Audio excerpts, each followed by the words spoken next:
Question 1. Which of the following best describes the primary role of the board of directors in a captive insurance company? A. To ensure that the captive adheres to all federal insurance laws. B. To oversee the company's financial reporting and compliance with regulatory requirements. C. To handle the day-to-day underwriting and claims management activities. D. To directly manage the captive's investments and risk management strategies. Answer: B. To oversee the company's financial reporting and compliance with regulatory requirements. Explanation: the board of directors in a captive insurance company has a fiduciary duty to ensure that the company operates in compliance with all relevant laws and regulations. This includes overseeing financial reporting, approving business plans, and ensuring the company's solvency and regulatory compliance. Option A is incorrect because while the board ensures compliance, it is not directly responsible for adhering to federal laws, but ensuring that the captive does. Option C is incorrect as the day-to-day operations, including underwriting and claims management, are typically handled by captive managers. Option D is also incorrect because the investment management is usually handled by professional managers, not the board itself. Question 2. Mr. Simmons has decided to establish a captive insurance company in Virginia. He is aware that the company needs to comply with regulatory and legal requirements, including minimum capital and surplus. What is the most important first step Mr. Simmons should take in the process of forming a captive insurance company? A. Submitting an application for the captive's insurance license to the Virginia State Corporation Commission (SEC). B. Establishing a detailed business plan that includes risk retention and operational guidelines. C. Filing for approval of the company's first premium tax submission. D. Conducting a market survey to assess potential customers for the captive's products. Answer: B. Establishing a detailed business plan that includes risk retention and operational guidelines. Explanation: before applying for a license, Mr. Simmons must first prepare a comprehensive business plan, as this is a statutory requirement under Virginia law for captive insurance companies. This business plan needs to outline the risk retention strategy, capitalization structure, and operational guidelines, ensuring the company is financially viable and in compliance with regulatory requirements. Option is incorrect because, while applying for a license is a critical step, it comes after the business plan has been finalized. Option C is not the first step. Premium taxes are assessed after the formation process, not prior. Option D is not a priority at this stage in the formation process, since the business plan should be focused on the internal structure and compliance. Question 3. Scenario question. Mr. Johnson is the CFO of a medium-sized corporation and is considering creating a captive insurance company to handle the company's workers' compensation and liability risks. He is debating whether to structure the captive as a single-parent captive or a group captive. What is the most important factor Mr. Johnson should consider when making this decision? A. The amount of capital the corporation has available to invest in the captive. B. The size of the company's potential claims relative to other participants in the group. C. The company's ability to manage risk through reinsurance. D. The regulatory and legal complexities involved in setting up a group captive.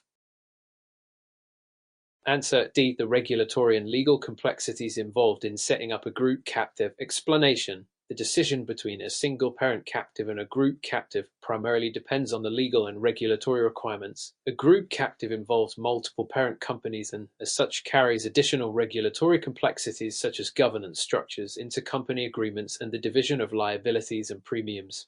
This makes it more complex to establish compared to a single-parent captive where the sole parent has direct control over the captive's operations. Option A is not the most important factor, as both structures could work depending on capital availability. Option B is also incorrect, as the size of potential claims should influence the choice of risk management but does not directly determine the structure. Option C is not the most relevant factor. Reinsurance is used in both structures but does not dictate the structural choice. Question 4. Which of the following is a key advantage of using a protected cell captive (PCC) structure for insurance? A. It allows the parent company to completely eliminate risk exposure. B. It segregates assets and liabilities of each cell, reducing cross-contamination risk. C. It eliminates the need for regulatory oversight by the Virginia State Corporation Commission (SEC). D. It avoids the need for financial reporting for individual cells. Answer: B. It segregates assets and liabilities of each cell, reducing cross-contamination risk. Explanation: protected cell captives (PCCS) are designed to segregate the assets and liabilities of each cell within the captive. This protects each cell from the financial risks or insolvencies of other cells, making PCCS an attractive option for risk management. Option is incorrect because PCCS manage but do not eliminate risk.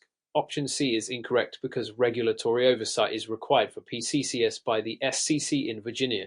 Option D is incorrect because financial reporting is mandatory for the entire PCC, including individual cells under Virginia law. Question 5. Scenario-based. MS Carter is forming a group captive in Virginia with several partners from the construction industry. During the planning phase, she learns that one member wants to underwrite additional risks outside the agreed scope of workers' compensation and liability insurance. What action should MS Carter and the group take to address this situation? A. Allow the member to proceed as group captives are flexible in their underwriting scope. B. Modify the group's governing agreement to accommodate the additional risks. C. Exclude the member from the group to avoid regulatory complications. D. Require the member to underwrite those risks outside the captive structure. Answer: D. Require the member to underwrite those risks outside the captive structure. Explanation: Group captives operate under a defined agreement that specifies the risks they will underwrite. Expanding the scope of coverage for one member could violate regulatory requirements and compromise the captive's overall stability. Therefore, the member should underwrite additional risks outside the captive's framework. Option A is incorrect because captives must adhere to their agreed-upon business plan. Option B is not practical unless all members agree to significant changes which may not align with their risk management goals. Option C is overly drastic and unnecessary if the member operates independently for unrelated risks. Question 6. Under Virginia regulations, what is a key requirement for maintaining a captive insurance company's license? A. Filing audited financial statements annually. B. Submitting quarterly tax payments to the SEC. C. Maintaining a fixed premium rate for all policies. D. Retaining all claims documentation for a minimum of 20 years. Answer: A. Filing audited financial statements annually. Explanation: Virginia regulations require captive insurers to file audited financial statements annually to demonstrate financial solvency and regulatory compliance. This ensures the captive can meet its obligations to policyholders. Option B is incorrect because premium tax filings are typically annual, not quarterly. Option C is incorrect because premium rates depend on the underwriting and risk management practices, which are not fixed. Option D is incorrect because claims documentation retention is required but not for a 20-year minimum under Virginia law. Question 7. Which of the following factors is most critical when pricing premiums in a captive insurance structure? A. Historical loss data and loss forecasting. B. The parent company's annual revenue growth. C. The size of the captive's initial capital contribution. D. The current market rates offered by commercial insurers. Answer: A. Historical loss data and loss forecasting. Explanation: Premium pricing in a captive insurance structure relies heavily on historical loss data, actuarial analysis, and loss forecasting to ensure accuracy and adequacy of reserves. Option B is incorrect because revenue growth impacts the company's financial health but is not a direct factor in pricing premiums. Option C is incorrect because initial capital contributions are important for solvency but do not determine premium rates. Option D is partially relevant, but market rates only serve as a benchmark and are not the primary determinant for captives. Question 8. In Virginia, how are premium taxes for captive insurance companies typically calculated? A. Based on a fixed percentage of total insured claims. B. As a percentage of written premiums with a cap on maximum tax liability. C. As a flat fee determined by the SEC regardless of premium size. D. Based on the investment income of the captive. Answer: B. As a percentage of written premiums with a cap on maximum tax liability. Explanation: Virginia calculates premium taxes for captive insurers as a percentage of the written premiums, but there is often a cap to limit the total tax liability. This system is designed to provide flexibility and encourage captives to domicile in the state. Option is incorrect because premium taxes are not calculated based on claims. Option C is incorrect because tax liability is not a flat fee. Option D is incorrect because taxes are not assessed on investment income under typical captive insurance taxation rules. Question 9. What is a primary advantage of using reinsurance for a captive insurance company? A. It allows the captive to operate without minimum capital requirements. B. It enables the captive to transfer high-severity risks to third-party insurers. C. It eliminates the captive's need for underwriting expertise. D. It guarantees profitability for the captive. Answer: B. It enables the captive to transfer high-severity risks to third-party insurers. Explanation: reinsurance is used by captives to transfer high-severity or catastrophic risks, helping to stabilize the captive's financial position and protect its capital base. Option A is incorrect because captives must still meet capital requirements regardless of reinsurance. Option C is incorrect because underwriting expertise remains essential for proper risk assessment and management. Option D is incorrect because reinsurance mitigates risk but does not ensure profitability. Question 10, scenario-based. Mr. Lee, the risk manager for a technology company, is assessing whether to use a captive for the company's cyber liability risks. He learns that under certain regulatory guidelines, the captive must hold reserves for future claims. Which factor should Mr. Lee prioritize when determining the appropriate reserve levels for the captive? A. The total value of the company's cyber assets. B. The projected frequency and severity of cyber claims. C. The cost of setting up the captive insurance structure. D. The availability of excess coverage in the reinsurance market. Answer: B. The projected frequency and severity of cyber claims. Explanation: the reserves held by the captive must be sufficient to cover the anticipated frequency and severity of claims, ensuring the captive can meet its obligations. Option O is not directly relevant to the value of cyber assets, may influence coverage needs but does not determine reserve levels.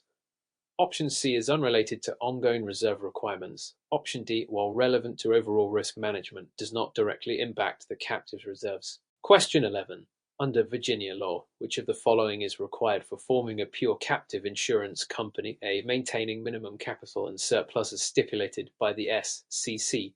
B. Using at least 2 reinsurance providers for risk diversification. C. Operating only within Virginia without writing policies in other states. D. Filing quarterly financial statements with the Virginia SCC. Answer: A. Maintaining minimum capital and surplus as stipulated by the SCC. Explanation: Virginia law requires pure captives to maintain specific minimum capital and surplus levels as defined by the State Corporation Commission (SEC) to ensure financial stability. Option B is incorrect because reinsurance is optional, not mandatory. Option C is incorrect because pure captives may write policies across multiple jurisdictions as long as they comply with local laws. Option D is incorrect as financial statements are generally filed annually, not quarterly, unless specifically required. Question 12. What is the primary function of the Virginia State Corporation Commission (SEC) regarding captive insurance companies? A. To provide actuarial services for captives. B. To regulate and oversee their formation and operation. C. To market captive insurance to potential clients. D. To negotiate reinsurance contracts on behalf of captives. Answer: B. To regulate and oversee their formation and operation. Explanation: the SCC is responsible for licensing, regulating, and ensuring compliance of captive insurance companies with state laws. Option A is incorrect because captives must secure their actuarial services independently. Option C is incorrect because the SCC does not market captives. Option D is incorrect because reinsurance arrangements are managed by the captive itself. Question 13. In Virginia, a pure captive is defined as A. A captive that insures risks from multiple unrelated parent companies. B. A captive that insures only the risks of its parent company and affiliates. C. A captive that primarily focuses on reinsurance. D. A captive that provides insurance for high-severity claims only. Answer: B. A captive that insures only the risks of its parent company and affiliates. Explanation: a pure captive exists solely to insure the risks of its parent company and affiliated entities, reducing dependency on commercial insurers. Option A describes a group or association captive. Option C refers to reinsurance captives, which focus on reinsurance, while option D is too narrow in scope. Question 14, scenario-based. A manufacturing company in Virginia decides to form a group captive to insure product liability risks. During the first year of operation, one member company incurs significantly higher claims than the others. How should this situation be addressed? Within the group captive structure, A. Increase premiums for all members equally in the following year. B. Exclude the high claim member from the group captive. C. Utilize reinsurance to manage the excess claims. D. Apply loss-sensitive premiums specific to each member. Answer: D. Apply loss-sensitive premiums specific to each member. Explanation: Group captives often use loss-sensitive premiums to adjust individual members' contributions based on their claims experience, ensuring fairness and promoting better risk management. Option is unfair and penalizes low claim members.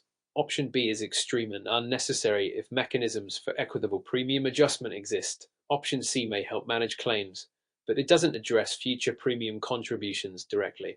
Question 15. Which of the following financial tools is often used by captives to ensure they can meet future claims obligations? A. Letters of credit.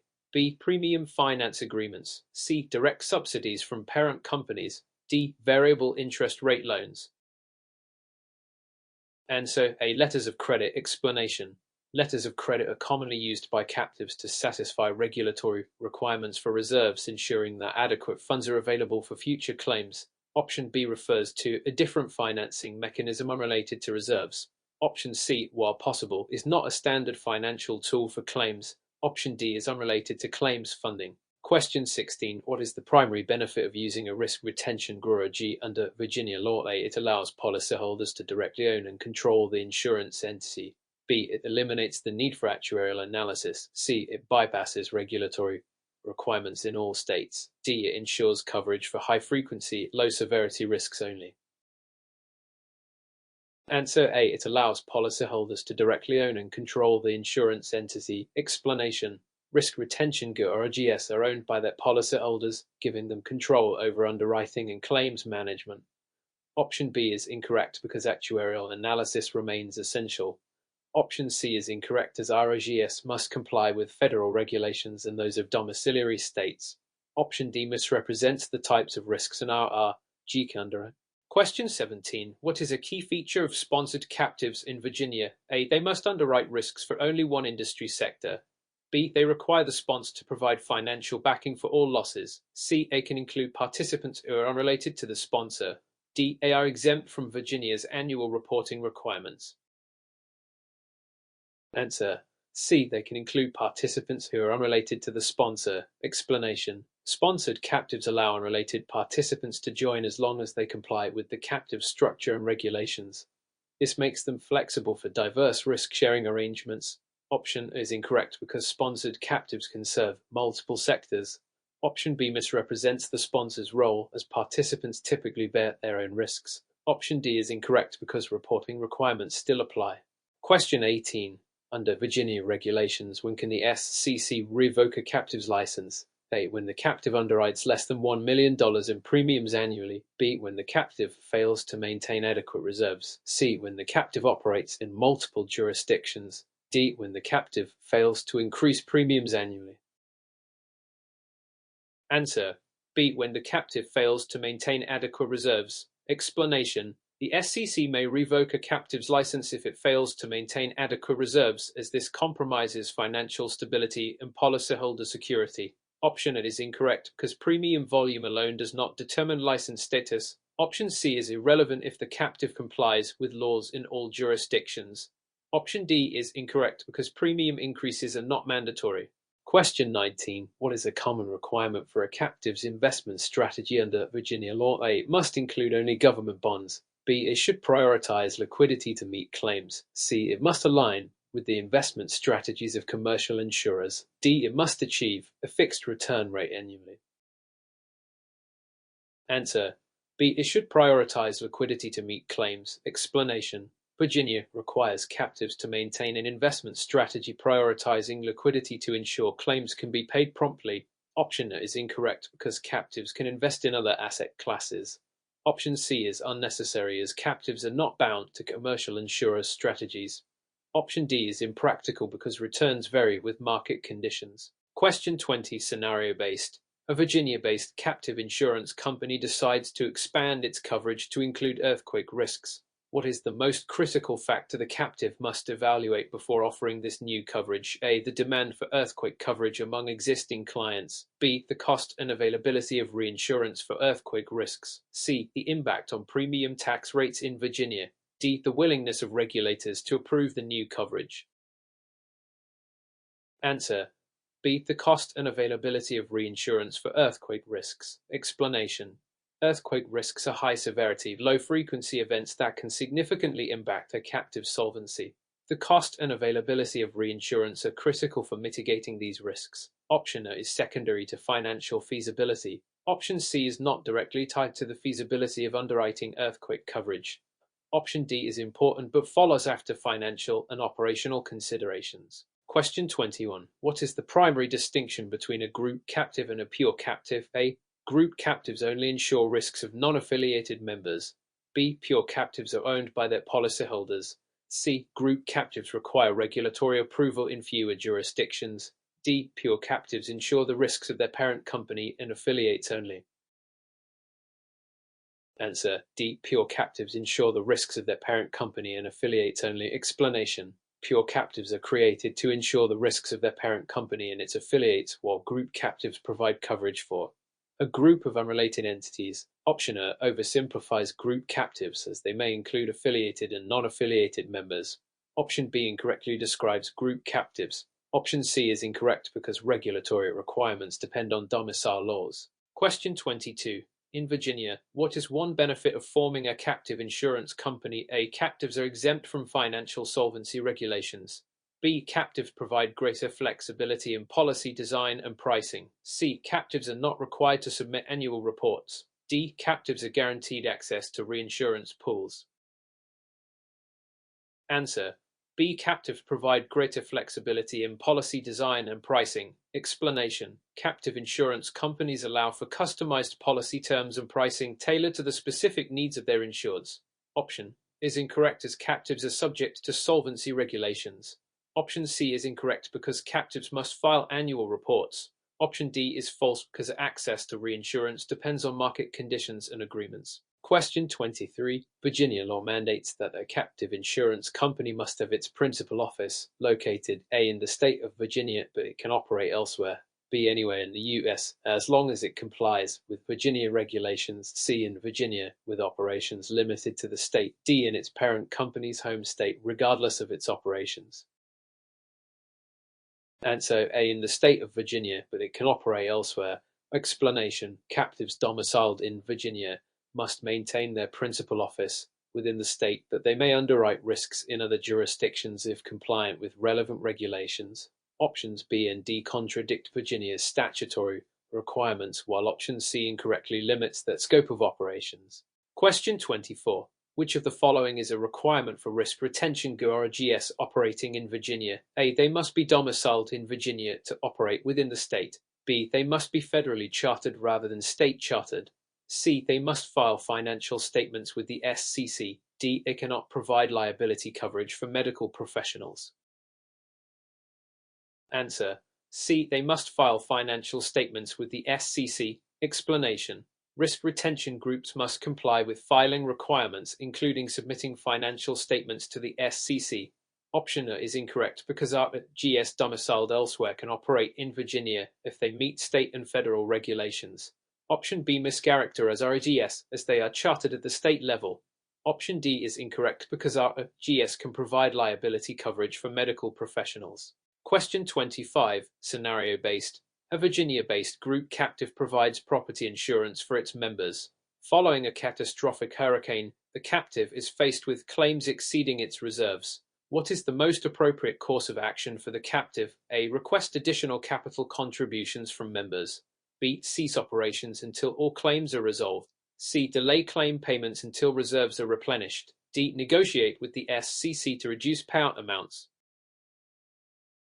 Answer A. Request additional capital contributions from members. Explanation: Group captives often rely on additional contributions from members to manage unforeseen losses, ensuring claims can be paid promptly. Option B is extreme and not practical. Option C violates the obligation to honor claims in a timely manner. Option D is unrealistic as regulatory bodies cannot authorize claim reductions arbitrarily. Question 26. What is a key regulatory requirement for captives in Virginia regarding reinsurance? A. Captives must reinsure 100% of their risks with commercial reinsurers. B. Captives are required to maintain approved reinsurance contracts. C. Reinsurance is optional and at the discretion of the captive owner. D. Captives cannot use reinsurance to cover parent company risks. Answer: B. Captives are required to maintain approved reinsurance contracts. Explanation: Virginia requires captives to use reinsurance agreements that comply with regulatory standards to ensure financial stability. Option is incorrect because full reinsurance is not mandatory. Option C is incorrect as regulatory oversight ensures prudent reinsurance use. Option D misrepresents the permissibility of reinsuring parent company risks. Question 27. What is the primary purpose of the feasibility study required for forming a captive in Virginia? A. To estimate the captive's first-year profits. B. To identify the potential risks and financial viability of the captive. C. To secure investors for the captive's operations. D. To determine the licensing fee for the captive. Answer: B. To identify the potential risks and financial viability of the captive. Explanation: a feasibility study evaluates the risks, financial structure, and viability of the proposed captive, ensuring it can operate sustainably. Option is incorrect because the study focuses on long-term viability, not short-term profits. Option C is unrelated to the study's purpose, and option D is not a standard function of feasibility studies. Question 28. Which of the following is true about Virginia's regulation of association captives? A. Association captives are exempt from annual reporting. B. Association captives must insure only members of the association. C. Association captives are limited to insuring professional liability risks. D. Association captives must maintain a minimum capital surplus of $10 million. Answer: B. Association captives must insure only members of the association. Explanation: association captives are restricted to providing coverage for members of the sponsoring association. Option is incorrect because annual reporting is mandatory. Option C is incorrect because they can underwrite various risks, and option D exaggerates the required capital surplus. Question 29. In Virginia, what is a significant advantage of captive insurance for large corporations? A. Guaranteed lower premiums than the commercial market. B. Complete exemption from state premium taxes. C. Enhanced control over claims handling and risk management. D. No need for regulatory oversight once licensed. Answer: C. Enhanced control over claims handling and risk management. Explanation: captives provide corporations with greater autonomy in managing claims and customizing risk management strategies. Option is incorrect because premiums depend on risk factors. Option B is incorrect as premium taxes still apply, though sometimes at reduced rates. Option D is false as regulatory oversight continues even after licensing. Question 30. Scenario-based. A mid-sized Virginia construction company establishes a captive to ensure workers' compensation. Over time, claims begin to rise due to workplace accidents. What proactive steps should the company take to ensure the captive's long-term viability? A. Increase premiums for unrelated insurance lines. B. Implement stronger workplace safety programs. C. Reinsure all workers' compensation risks. D. Move the captive to a state with fewer regulations. Answer: B. Implement stronger workplace safety programs. Explanation: addressing the root cause of claims by improving workplace safety reduces claim frequency and supports the captive's sustainability. Option is unrelated to workers' compensation. Option C may help manage claims but does not reduce frequency. Option D is impractical and would not resolve the underlying issue.